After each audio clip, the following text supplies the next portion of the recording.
Are you rethinking your purpose in life?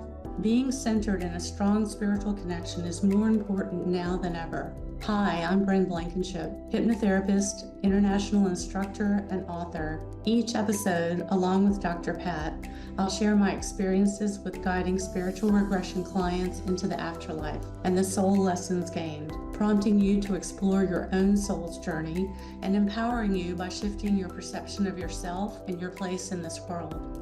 I want you to know that you're here by design, not by accident. You are not alone. You are loved. You are here on purpose for a purpose. When you stand in your truth and fulfill your purpose, you support others in fulfilling theirs. If this intrigues you, stay tuned in as we explore. Hey, everybody, welcome. I'm Dr. Pat, and I am so thrilled about co-hosting this fantastic show with Bryn, Afterlife Teacher.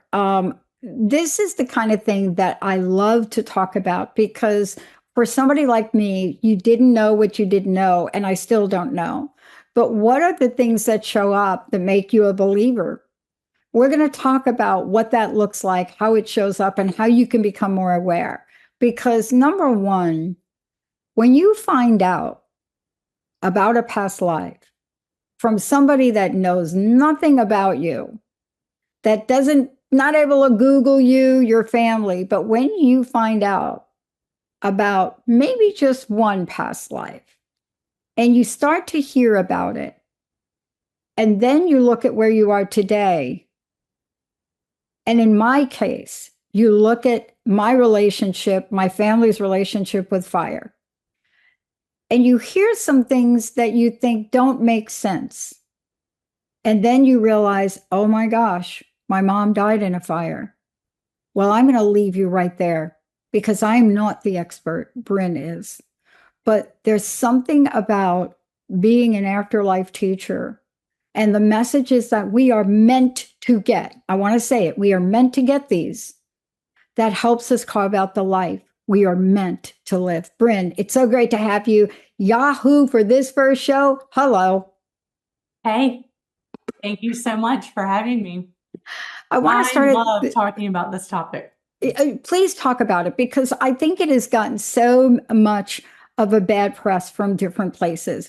But I want to come out of the gate here and I want to just talk about, let's break it down for people about the energy of past life and past life regression. Now, I just gave everybody a little teaser, but then that leads to what you do, which is soul expression, spiritual regression. But the point is, I'm always shocked when I hear tapes or you go through an experience. It's so revealing, isn't it? It's amazing what comes through. And, like what you said, there are clues around you all the time indicating past life influences. You may not be thinking about them, but when you're supposed to, it becomes more prominent. Some people are going to go through their entire life and not be aware of past lives, not have a session with a hypnotherapist or a regressionist, but that doesn't mean they're not living what they're supposed to and how they're meant to. And then in other lives, they have that awareness and they may seek out a session. So those clues like fire, that's a big trigger. If you died in a past life, then you may have a healthy respect for fire, or you may have a fear of fire. I was aware of a past life where I died in a fire and have worked through some of that, but it explains a lot as well. Yeah, you're so right on track. I mean, in some of the shows, I'm sure we'll talk about this, but the idea of fire and me discovering later that my mom actually did die in a fire and some of the history about being burned in a fire. I mean, there are many, many stories that can come to bear. But part of this is, talking about what past life regression is and what it is that we gain from it and how it is such a curious experience to have. It's fantastic. It's actually transformative. I don't really quite understand anything else quite like it. And all you need to do is read the stories and see how people heal. Can you talk about that? Can you talk about how exploring our past gifts, how exploring this relates to where we are today, And then also what you've created to really extend the depth and the breadth of this and in what you do. Sure. So, um, so, all right. So let me just say, some people can have a spontaneous, there's so much I want to say right now. Some people can have a spontaneous flash into a past life, right? You may visit a place, you might be on vacation and have a flash of deja vu, and I've been here before. You may have a dream that takes you into a past life, or you can go into a past life with a regressionist. So some people will come in out of a sense of curiosity. They're like, hey, I just want to know if I've had a past life. I just want to explore a past life, right? So that's fine. You can do that. But if you come to me or one of my students, because of how I do past life regression and soul expression, spiritual regression, we are going to do a therapeutic component. We're going to not only help you uncover the past life, but we're going to find out more about how that relates to your current life, any influences that it's impacting. So it could be holding you back or it could be pushing you forward, right? It doesn't always have to be a bad thing Yeah. to explore a past life, but most times a client is coming in for something negative that they want to clear from a And past it, and I'm telling you, this is the deal. I mean, I knew early on that I was just not drawn to, fire. I have this love-hate relationship with it. I love it.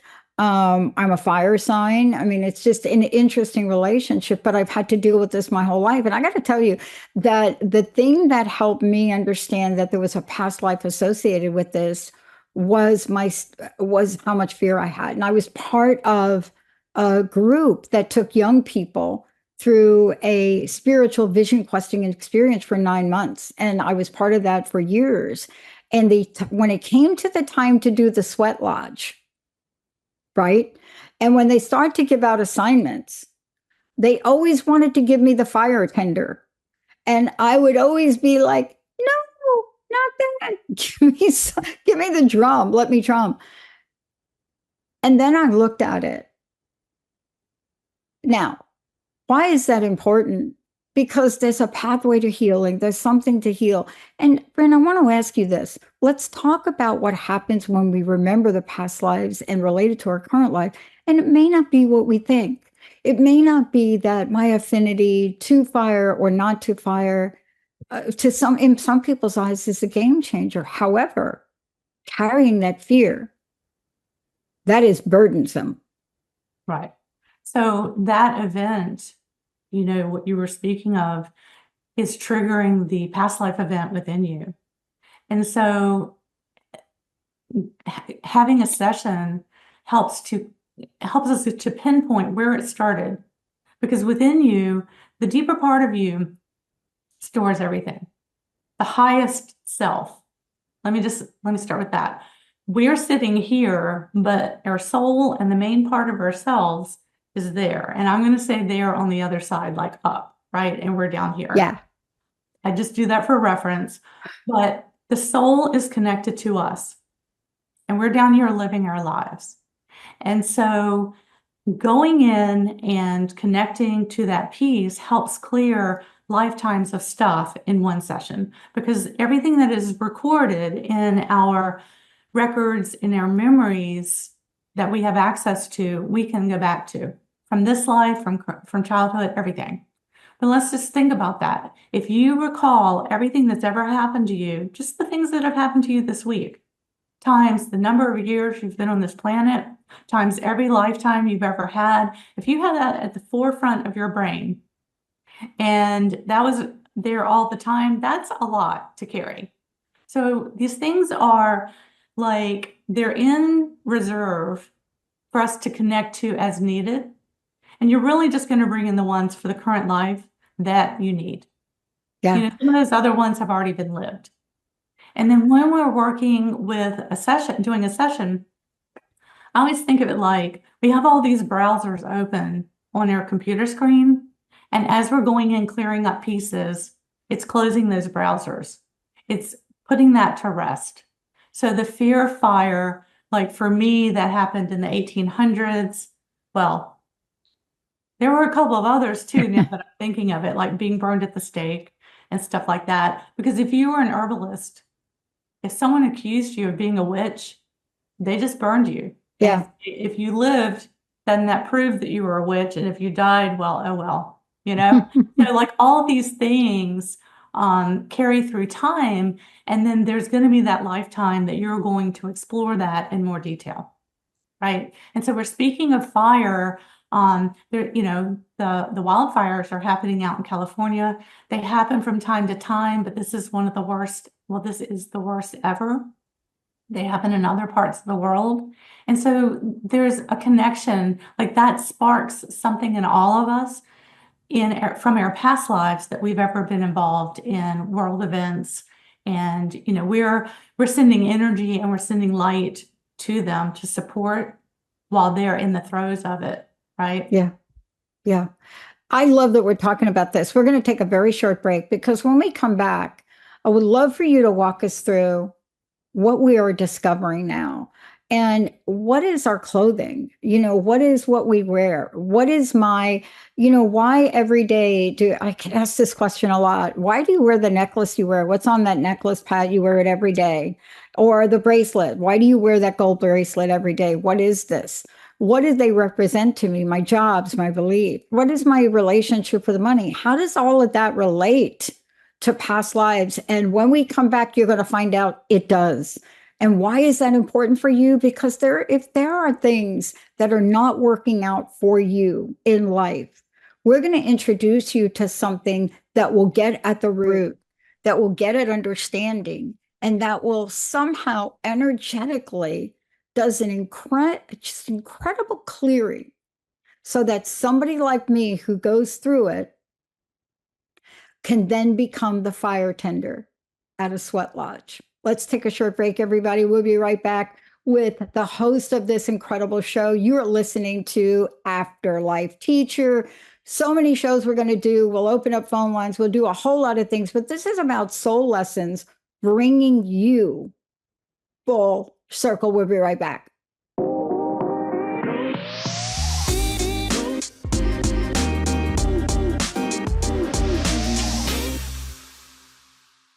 Hey, everybody, I want to welcome back. We are just warming up here. This is a show. You're going to get a dose of Afterlife Teacher Bryn Blankinship. You're going to get a dose, oh my gosh, on a regular basis. And so this is the time of revelation. Today, it's what do your past lives reveal about you?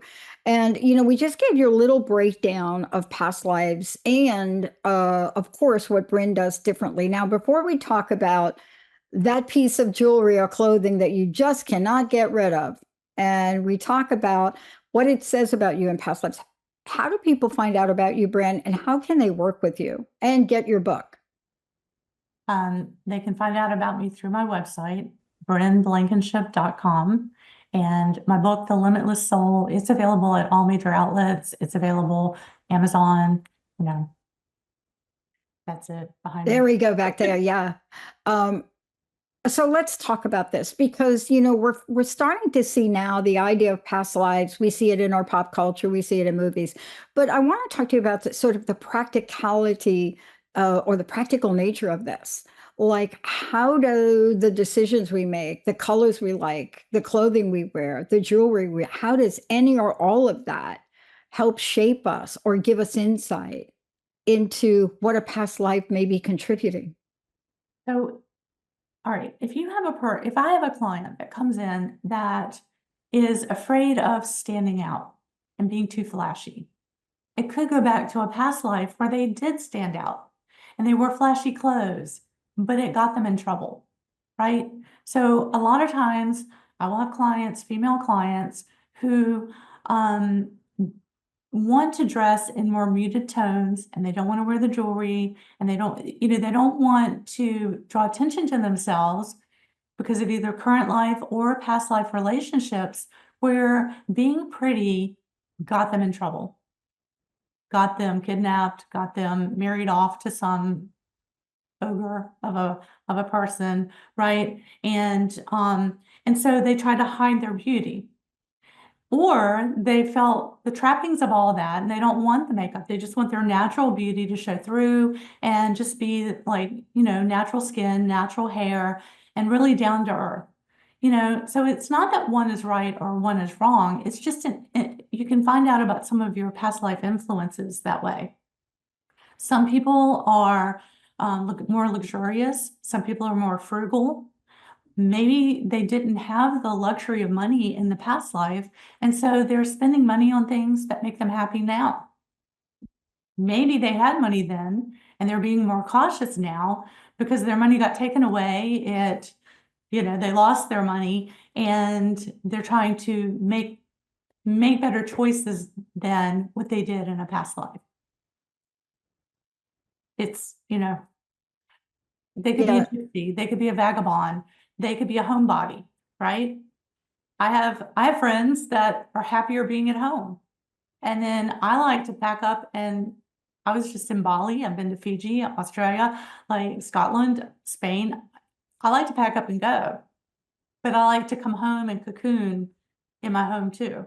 Yeah. I like some of the nice comforts of home versus being outside. Yeah. And somebody was talking to me about the fact that I have such an affinity to music. I always have. And it's something as a kid that I didn't have a learning disability about. And I had other disabilities, like I couldn't read or I don't see words as words, I see them as images.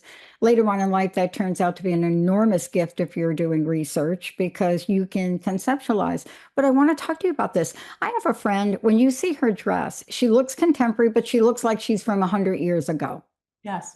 Do you know what I'm saying? It's not like she looks like that, but that's been her style. That has been her theme for like since I've known her, like black boots with weird socks or, long dresses. And is that something that would point to something from a past life? I mean, honestly, her whole life. I'm just saying. That's an influence, shoes. I have an affinity for shoes.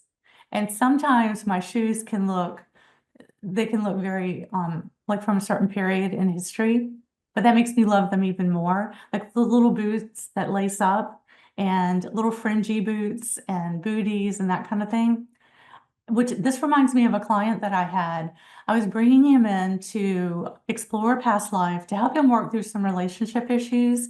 And instead of going to one past life, his guides, his spirit guides, showed him scenes, and like flipping a deck of cards, every scene was a different pair of footwear. And it was probably about 75 to 100 different pair of footwear, and each scene represented a lifetime. And, as that was happening, he started to become overwhelmed, tears, just tears of release. They were happening so fast, he couldn't even tell me anymore. But it was like boots and sandals and all these different footwear, male, female. So, that in itself was clearing, and his guides did it in one quantum session rather than an individual session to clear each one of those past lives. But it was helping. He knew in those lifetimes he had treated women poorly. And he knew that those were some of the things that were holding him back now. Because he did. We kind of knew him. Some of the practitioners in town knew of this person. And he was kind of dismissive. He would come in and have an open-hearted session and then kind of dismiss you. But it's because his heart was open and then he felt vulnerable, and he always chose women to do these sessions with, So that's just one indication. Now, you were talking about your jewelry. You might have an affinity to certain jewelry. You might just have one Yes. piece of jewelry that you always wear. You may not be able to wear jewelry. Like you might not be able to wear anything around your neck, right? Well, in a past life, if you were hung for cattle rustling, it might not feel comfortable to have like a necktie or a shirt that ties up to your neck, Oh, right? Or if it was a restrictive lifetime, if you were like part of royalty or in the military and you had the clothes that were that like a corset or those high neck collars, you might want to wear more of a boho type outfit and not have anything, restricting your neck. Yeah. Yeah. It's not I like it's love one thing. It can It's be, not one thing. And I love this. I want to talk to you about this because there's a practitioner that people will work with. And I want them to understand that this is done in a safe and sound place. Now, Linda, for whatever reason, cannot wear silver around her neck. Hmm. So what I say, okay, this is just silly me. I'm like, oh, dude, you were like a werewolf. So anyway, that's like my take on Linda. But you can see it almost to the point where she won't wear much jewelry at all because it's this incredible reaction to silver. I mean, it is like if you are watching a werewolf movie or something and you see that, but each of us has different things. So I want to talk Right. about how you work with a practitioner, how this helps. And not everything is good or bad. You know, I get asked a lot when people see what I wear and they see the language on here. You know, they see the language. I don't know how well people can see it, but they see my gold bracelet and they see the language on it. They ask me if I'm Muslim. And I ask them, okay, I don't have anything on my head, but why are you asking me that? They said, because you have Sanskrit language. I said, okay, I'm not quite sure the association. They said, why are you drawn to that? And I look at them and say, I have no idea why I'm drawn to Sanskrit or any of that. But this is what you discover with a practitioner. Take us through how a practitioner, especially the practitioners you train, your process. Sure. How does this work? Because people And want to feel safe, Bryn.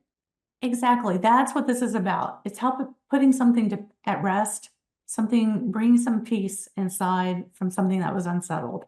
But it's coming up to be balanced. I don't like to use the word heal. I like to use the word rebalancing by closing the browser on that thing that is keeping things out of balance, right? Because your body, your mind are constantly trying to rebalance given the circumstance. So if you're working on your own, you can have an awareness of a past life. But when you're working with a practitioner, that's an opportunity for the practitioner to come from their place of experience. So if you Right, have a flashback about a past life, then you are coming from your awareness, from your highest self, and tapping into that because your soul is sending you messages because it's now time to uncover this.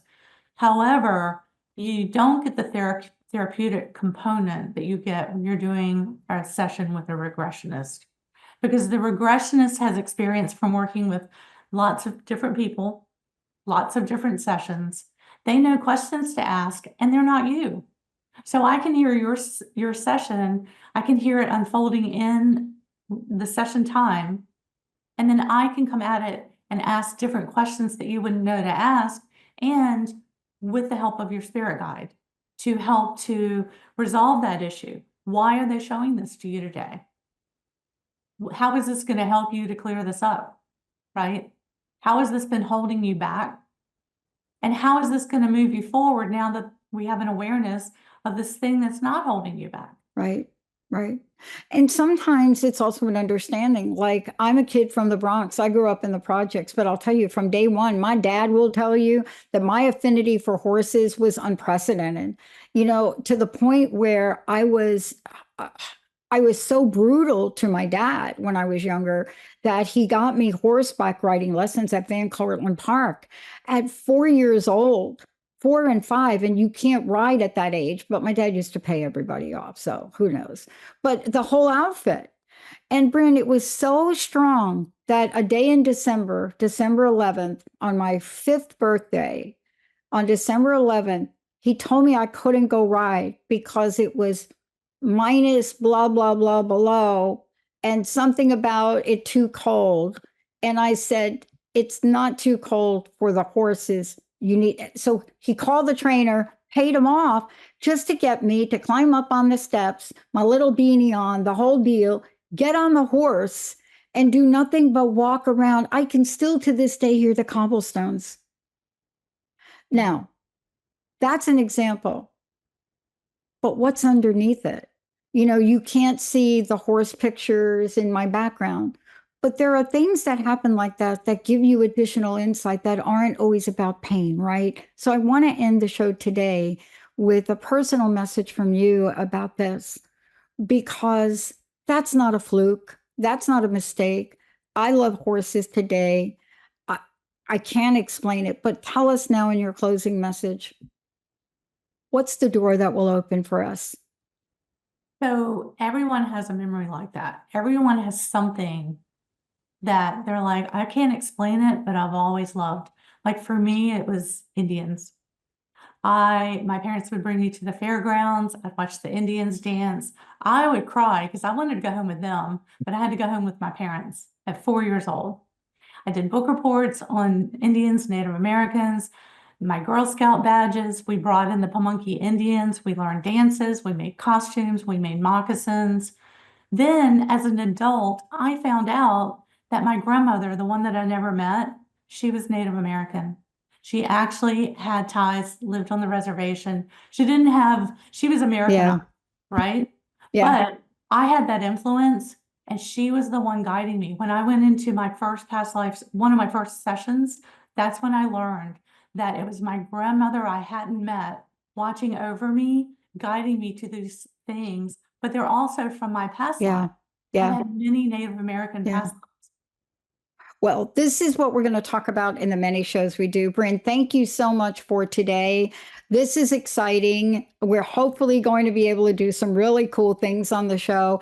Bryn Blankinship is the way you get a hold of Bryn, and much more to come. Bryn, thank you so much for opening up a door that has been longing for us to explore. Thank you so much for everything today. Thank you. All right, for all of you out there, more to come. Get your questions ready for the next show. We'll see you next time.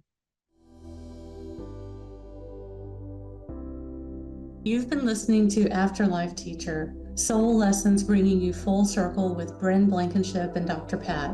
Tune into Transformation Talk Radio, the third Wednesday of each month at 11:30 Pacific and 2:30 East Coast Time, for more discussions of the soul's journey across different lifetimes and soul lessons gained, helping you to consider the deeper reason you are here.